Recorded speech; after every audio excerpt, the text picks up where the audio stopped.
नमस्कार दोस्तों, welcome to आरंभ एजुकेशन एम्पावरिंग एस्पिरेंट्स। देखिए, छात्रावास अधीक्षक के 300 पदों के लिए फॉर्म जो है वो अगले हफ्ते से भराना स्टार्ट हो जाएगा।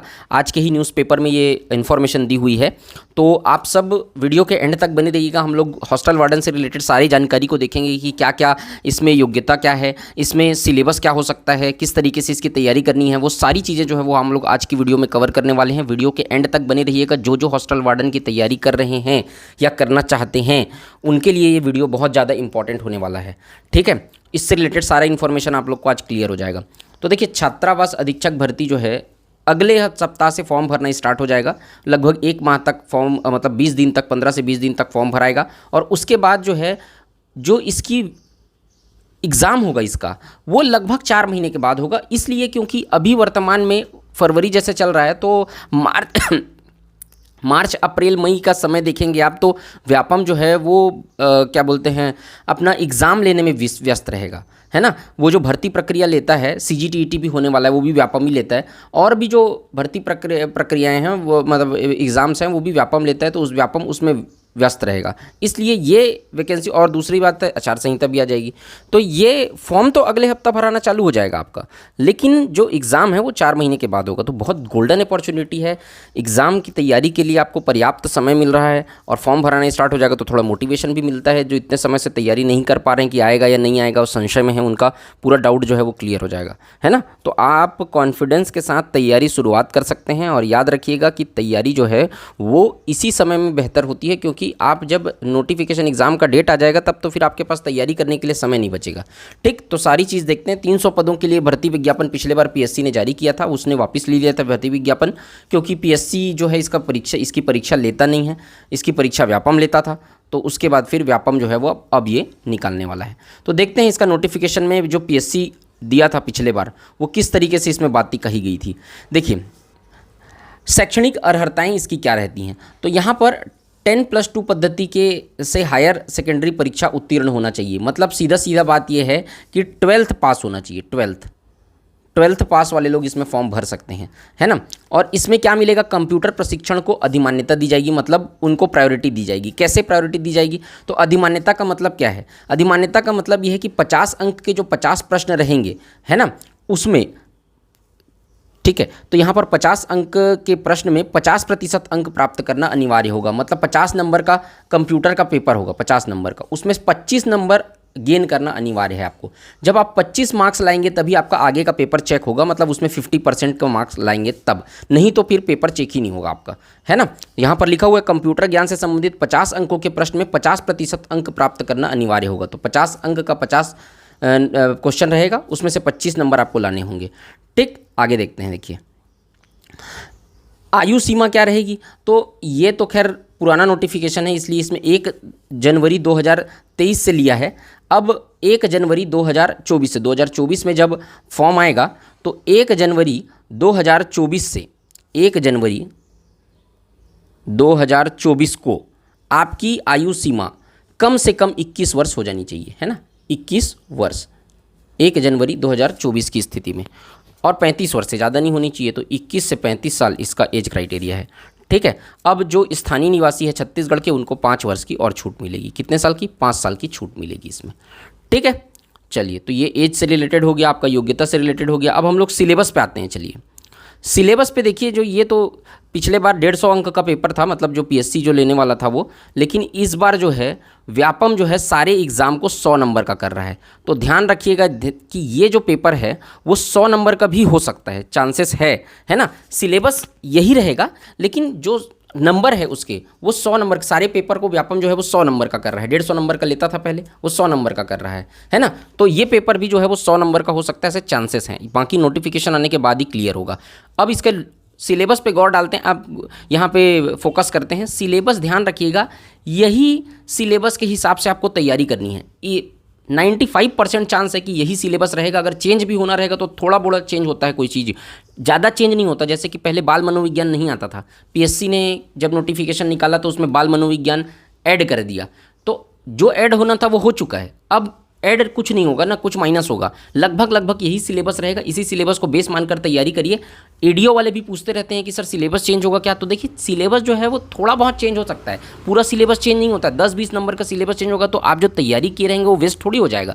80% 90% तो आपका पहले की तैयारी ही काम आएगी आपके, तो उसकी चिंता करने की ज़रूरत नहीं है आपको। आपको बेस सिलेबस को मान के तैयारी करनी है, इसी सिलेबस को मान के आपको तैयारी करनी है। देखिए अब इसमें सबसे इंपॉर्टेंट क्या रहेगा, कंप्यूटर, यही डिसाइडिंग फैक्टर रहेगा। कैसे डिसाइडिंग फैक्टर रहेगा, 50 अंक के 50 क्वेश्चन रहेंगे इसमें। अब आप सोचो 50 नंबर सिर्फ आपका कंप्यूटर है, इतना तो जीएस नहीं है। जीएस का 15 से 20 क्वेश्चन आएगा मात्र, और जीएस में सिलेबस में जो सब्जेक्ट हैं जीएस में बहुत सारे हैं, मतलब लगभग 7-8 सब्जेक्ट पढ़ के आपको 10-20 नंबर का सवाल आएगा, और यहाँ पर एक कंप्यूटर का सब पढ़ के आपको 50 नंबर का सवाल बनेगा। और 50 में 25 लाना जरूरी है ना, तभी यहाँ पर क्वालिफाई होगा। आप क्वालिफाई होगे इन द सेंस आगे का पेपर चेक होगा। 50 में 25 जरूरी है कंप्यूटर में। सबसे ज़्यादा फोकस अगर कुछ में करना है तो वो करना है आपको कंप्यूटर में। तैयारी शुरुआत कीजिए कहाँ से, कंप्यूटर से। कंप्यूटर को डेली पढ़ते रहना है, थोड़ा थोड़ा करते रहना है, ज़्यादा से ज़्यादा उसके कंप्यूटर के ऑब्जेक्टिव आपको सॉल्व करने हैं, है ना। जितना ज़्यादा आप ऑब्जेक्टिव सॉल्व करोगे, सब्जेक्टिव तो पढ़ना ही है, ऑब्जेक्टिव जितना ज़्यादा आप सॉल्व करोगे उतना ज़्यादा कॉन्सेप्ट आपका क्लियर होते जाएगा। और 50 क्वेश्चन में मैं आपको बता रहा हूँ, थोड़ा पेपर का लेवल जो रहता है 50 क्वेश्चन कंप्यूटर का वो थोड़ा ज़्यादा रहता है ना, लेवल थोड़ा हाई रहेगा व्यापम के बाकी एग्जाम से। लेकिन फिर भी मैं आपको बता रहा हूँ कि 8 से 10 क्वेश्चन रिपीटेड रहते हैं इसमें। 8 से 10 क्वेश्चन, 40 नए रहेंगे, लेकिन 8 से 10 क्वेश्चन आपके प्रीवियस ईयर पेपर को बना के जाएंगे आप, तो बन जाएगा आपका।